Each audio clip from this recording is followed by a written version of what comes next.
जय बाबा स्वामी, जय आत्मेश्वर। हिमालय का समर्पण योग भाग 5 के 5वें दिवस में आपका स्वागत है और हम हैं पृष्ठ क्रमांक 61 पर। गुरुदेव कहते हैं, प्रायः कोई न कोई लोग मिलने को रोज आते ही थे। वे ध्यान सीखने के बहाने से आते थे, लेकिन वास्तव में कोई न कोई समस्या के समाधान हेतु आते थे और जब उनका समाधान हो जाता तो वे ध्यान करना छोड़ देते थे। लेकिन वे अन्य लोगों को बताते थे और फिर दूसरे लोग आते थे। मैं काम धाम कुछ भी नहीं करता था, फिर भी मैं सदैव व्यस्त रहता था। वास्तव में प्रत्येक आत्मा का अंतिम लक्ष्य तो मोक्ष ही है, लेकिन उस अंतिम लक्ष्य तक पहुंचने के लिए आत्मा को कई जन्म लेने होते हैं और कई पूर्व कर्म की भी भोगना होते हैं, और यह एक बड़ी लंबी प्रक्रिया है। गुरु शक्तियाँ तो मेरे माध्यम से उन्हें आगे का केवल मार्ग बताती थी। जो कहा है वह एकदम सच है। दुख में सुमिरन सब करे, सुख में करे न कोय। जो सुख में सुमिरन करे तो दुख काहे होए। जब भी मनुष्य पर जीवन में कोई संकट आता है, वह उस संकट से घबराकर संकट को दूर करने के लिए किसी अतिरिक्त शक्ति की तलाश करता है, और वह शक्ति किसी भी माध्यम से मिले वह तलाश करता है। वह माध्यम फिर मूर्ति हो, समाधि हो, मनुष्य हो, कोई भी हो। लेकिन जब वह संकट दूर हो जाता है तो सब कुछ भूल जाता है और अपने जीवन में खो जाता है, और फिर नए संकट की प्रतीक्षा करता है। और फिर कोई नया संकट आता है, फिर कोई माध्यम तलाशता है, और यही सब जीवन भर चलते ही रहता है। वास्तव में हमारे जीवन में बाहर जो भी परिस्थितियां निर्माण हो रही है, वे हमारे ही विचारों का, हमारे ही भीतर की स्थिति का द्योतक होती है। जिस प्रकार दुबले आदमी की छाया भी दुबली ही होगी और मोटे आदमी की छाया भी मोटी ही होगी, ठीक इसी प्रकार से जो हमारे भीतर की स्थिति होगी, वही स्थिति हमें हमारे बाहर भी दिखाई देगी। जीवन में जब भीतर असंतुलन होता है तो हमें बाहर भी असंतुलन नजर आने लग जाता है। समस्या के कारण ही प्रायः मनुष्य मेरे पास आते हैं, और मैं यह भी जानता था कि समस्या दूर हो जाने पर ये मनुष्य ध्यान छोड़ देंगे। इसी आशा से मैं ध्यान सिखाता था कि हो सकता है यह समस्या ही इसकी आत्महत्या का कारण बने। कई बार जीवन में आए संकट ही मनुष्य को परमात्मा के अधिक करीब लेके जाते हैं, और आने वाला प्रत्येक मनुष्य जिसे मैं ध्यान सिखाऊंगा वह ध्यान नियमित करेगा ही। यही सकारात्मक विचार करके ही मैं उन्हें ध्यान सिखाता था। वह बाद में ध्यान नियमित करे या न करे, यह देखना उसका क्षेत्र था, मेरा क्षेत्र नहीं था। इसीलिए मैं सदैव मेरे क्षेत्र में रहकर ही सिखाता था और निरपेक्ष भाव से सिखाता था, और इसीलिए मैं मेरे जीवन में खुश था। यह मिलिट्री सेना का एक स्कूल था, और मिलिट्री के द्वारा ही कॉलोनी की सब देख रेख होती थी। उनका नदी के पार एक प्रोजेक्ट ऑफिस था। वहाँ पर जाकर शिकायत करने पर वहाँ के लोग आकर घर की रिपेयरिंग वगैरह करके जाते थे। फर्नीचर वगैरह सब वही लोग देखते थे। वह ऑफिस नदी के उस पार था, वहाँ पैदल ही जाना पड़ता था। वह ऑफिस पहाड़ों पर बड़े सुंदर स्थान पर था। मुझे वहाँ जाना अच्छा लगता था। प्राकृतिक रूप से बहुत ही अच्छा स्थान था। वहाँ पर सब बड़े अधिकारी अधिकतर बंगाली ही थे, और उनसे बड़ी अच्छी पहचान हो गई थी। उन सबके बच्चे पत्नी के स्कूल में ही थे। पत्नी को स्कूल के बच्चे बहुत पसंद किया करते थे। यह मुझे उस ऑफिस में जाने पर पता चला था। सारा इलाका ही आदिवासी बाहुल्य वाला था। वहाँ पर अधिकतर बिहारी, बंगाली, आसामी, केरलियन आदि लोग थे। वहाँ के आदिवासी उनके बीच में कुछ अंतर नहीं समझते थे। वे तो एक ही विभाजन करते थे, पहाड़ का आदमी यानी आदिवासी और मैदान का आदमी यानी बाकी अन्य जो बाहर से आए हुए थे। वे प्रायः बाहर के आए हुए लोगों को बिहारी ही कहते थे, क्योंकि वहाँ बिहारी ही अधिक संख्या में थे।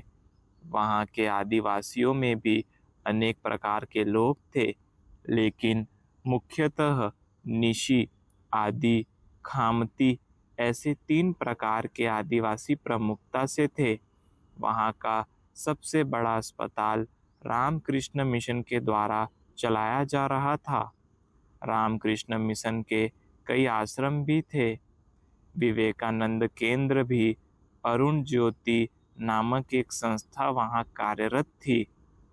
आरएसएस, राष्ट्रीय स्वयंसेवक संघ के भी लोग वहाँ पर नागपुर से आकर कार्य कर रहे थे। ऐसे अनेक संगठन भी कार्यरत थे और छोटा प्रदेश होने के कारण सभी संगठन मिलजुल कर ही कार्य करते थे। सभी एक दूसरे से परिचित थे। सभी की यह भावना थी कि यह भाग भारत की मुख्य धारा से जुड़ा रहे। सभी लोग अच्छे थे। पत्नी और बच्चों की दिनचर्या भी बड़ी व्यस्त ही होती थी। सुबह 8 से 2:30 बजे तक स्कूल ही होता था। बीच की छुट्टी में घर पर खाना खाने आते थे। घर के इतने पास स्कूल था। अब तो दूसरा लड़का भी स्कूल में जाने लग गया था। मैं और लड़की ही घर पर रहते थे और इसीलिए कहीं भी बाहर जाना हो तो मुझे उसे लेकर ही जाना पड़ता था। वहाँ पर साइकिल, रिक्शा के साधन थे। प्रायः सारे रिक्शा वाले बिहारी या बंगाली ही होते थे। बोलचाल की भाषा टूटी फूटी लेकिन हिंदी ही थी। हिंदी सिनेमा और टीवी से हिंदी भाषा का प्रसार काफ़ी हो गया था। घर के पास ही एक पहाड़ी नदी थी। प्रायः शाम को वहाँ पर हम सभी घूमने को जाते थे। यह हमारे नियमित घूमने फिरने का एक स्थान था। मैं और मेरी पत्नी बातचीत करते और ये सभी बच्चे रेत में खेलते थे। यह समय ही हमारे फुर्सत का समय होता था। पत्नी स्कूल की कुछ बातें बताती थी। पत्नी की बातों से ही मैं स्कूल के करीबन सारे स्टाफ से परिचित हो गया था। छोटे लड़के को संभालना उस समय हमारी समस्या थी। खूब अधिक ऊर्जा होने के कारण प्रायः वह स्कूल में भी खूब मस्ती करता था।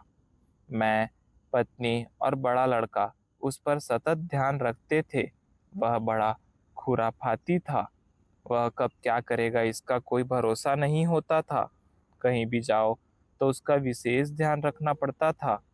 इसीलिए हम उसे बाजार ले जाना टालते थे। इसलिए यह नदी का किनारा उसे लाने का सुरक्षित स्थान था। नदी का पानी गहरा नहीं था पर स्वच्छ था। सामने पहाड़ियाँ थी और बड़ा ही सुंदर दृश्य वहाँ से दिखता था। एक बड़ा सा पुल उस नदी पर बना था जो वहाँ से दिखता था। हम प्रायः अंधेरा होने तक वहीं रुकते थे। वहाँ पर सुबह 4 बजे दिन हो जाता था और शाम 5 बजे रात हो जाती थी। सूर्योदय बड़ी सुबह ही हो जाता था। इसलिए जल्दी उठो और जल्दी सो जाओ वाली कहावत वहाँ चरितार्थ हो जाती थी। घर पर एक छोटा सा टीवी था पर उसमें केवल एक ही नेशनल चैनल आता था और हम लोग टीवी कम ही देखते थे। शाम को उस टीवी पर लोकल आदिवासी लोगों के कार्यक्रम आते रहते थे। वे वहाँ की आदिवासी भाषा में होते थे। इसलिए शाम के समय पर कॉलोनी के कोई भी लोग वह कार्यक्रम नहीं देखते थे। मिलिट्री की स्कूल होने के कारण स्कूल स्टाफ भी सभी भाषा वाले लोगों का था। फिर भी बंगाली आसामी लोग ही अधिक होते थे। यहाँ पर बांग्लादेश से आए लोग भी काफ़ी थे और वे कम मजदूरी पर काम करने को तैयार हो जाते थे, इसीलिए वे लोग भी थे। यह अच्छा था कि किसी एक भाषा के लोग नहीं थे, इसीलिए फिर सबको बोलचाल की भाषा के रूप में हिंदी का ही प्रयोग करना होता था।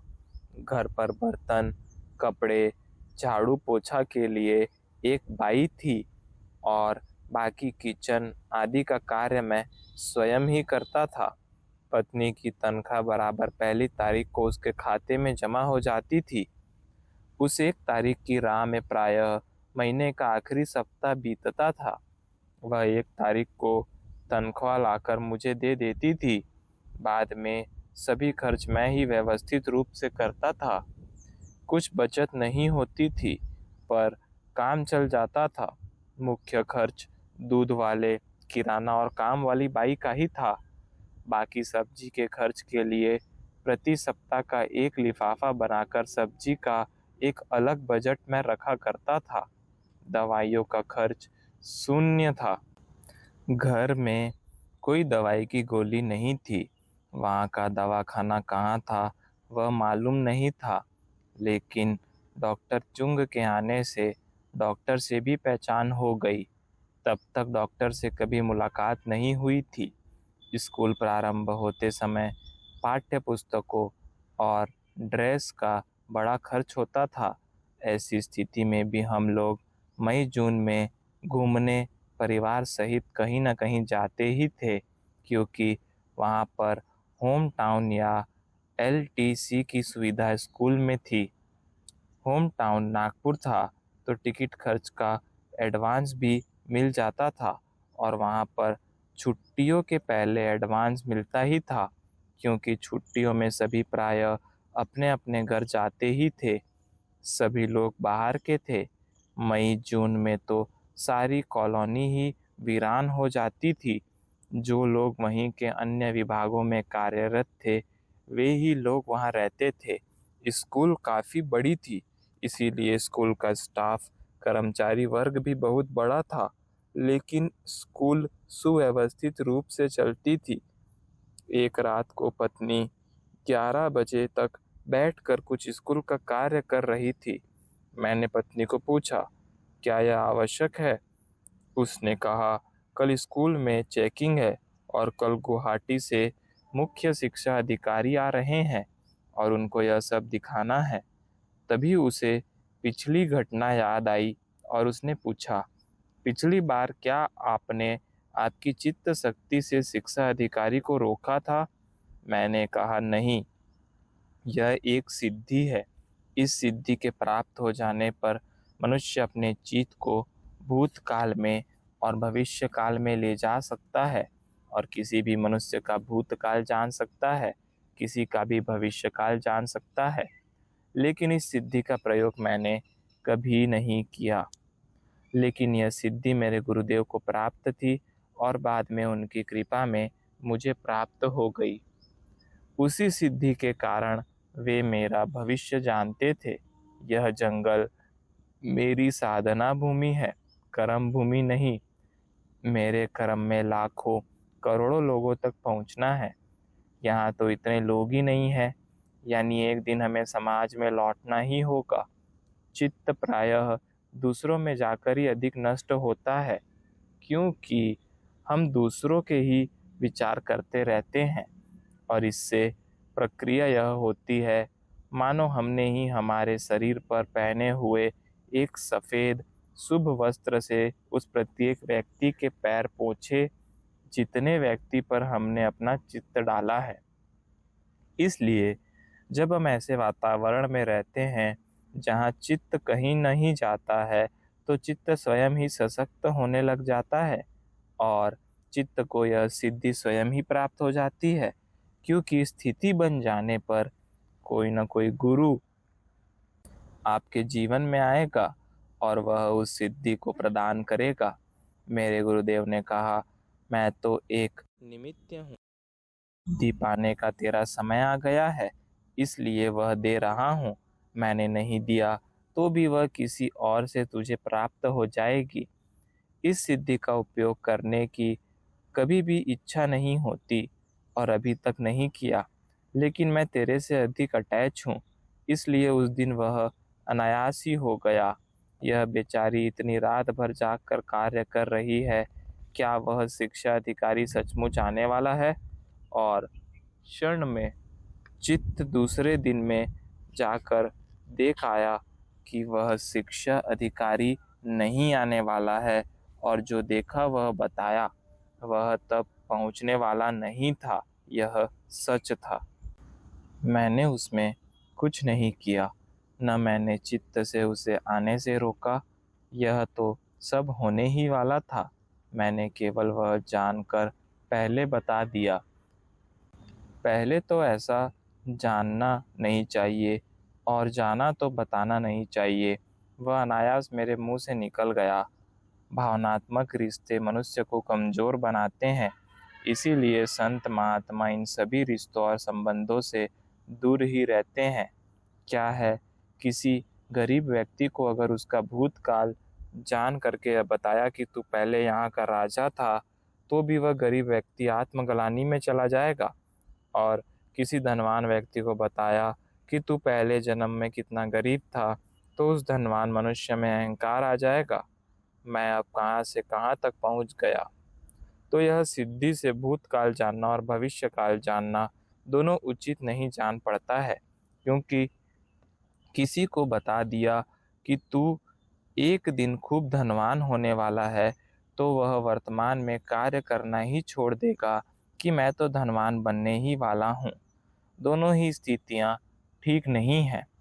अब मुझे हम सभी का भविष्य मालूम है कि आगे क्या होने वाला है, इसलिए वर्तमान समय में जो है मैं सदैव उसका आनंद लेता हूँ। आज मैं दिन भर घर पर हूँ, हम सब साथ साथ है, सभी लोग जब चाहे एक साथ जा सकते हैं।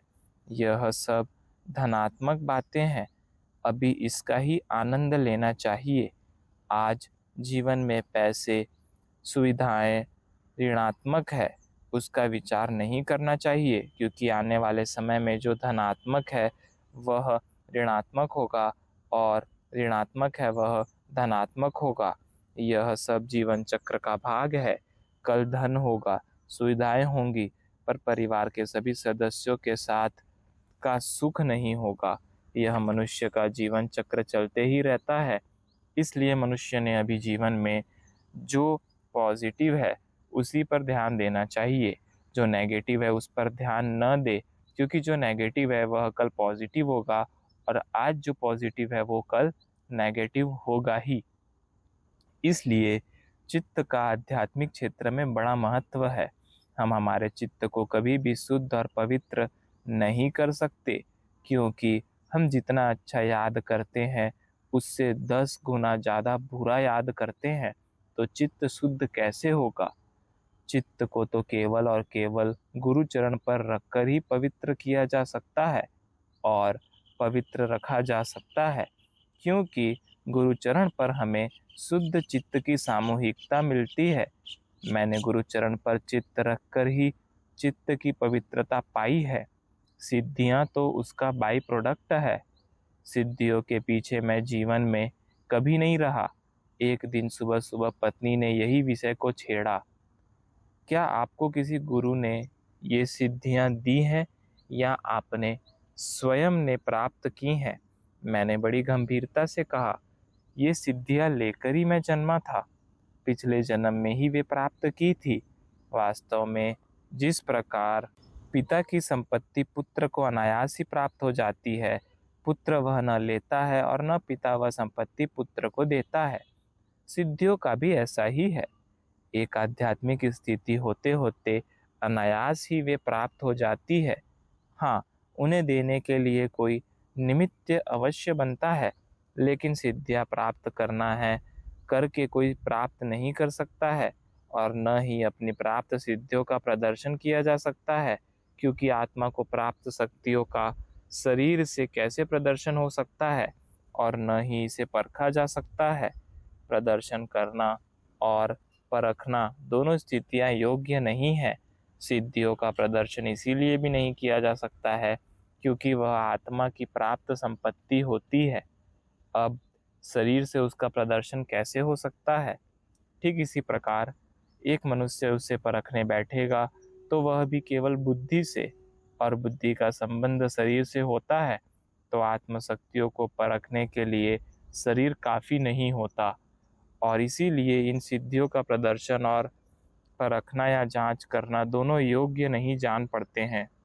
सिद्धियां प्रकट होती हैं भाव से या कृपा से, क्योंकि परिस्थितियां मनुष्य में समर्पण का भाव उत्पन्न कर देती है, और उस समर्पण भाव से ही गुरु शक्तियों से कृपा हो सकती है। यह अनायास ही घटित हो जाती है। मुझे जन्म से एक सिद्धि प्राप्त थी कि जो बेल देता था वह हो जाता था। बस बोलना अनायास होना चाहिए, यानी वह आत्मा से बोला गया हो, और इसके कारण मेरी मौसी मुझे बत्तीसिया कहती थी। ऐसा कहते हैं कि जिसके मुंह में 32 दांत होते हैं वह जो बोलता है वह सच हो जाता है। वास्तव में इसका मेरा अनुभव है, जो होने वाला होता है वही परमात्मा मुख से बुलवाते हैं, क्योंकि इसमें बोलने का तो कोई उद्देश्य ही नहीं होता है, क्योंकि किसी उद्देश्य से बोला गया आत्मा से बोला गया नहीं होता है। जय बाबा स्वामी, जय आत्मेश्वर।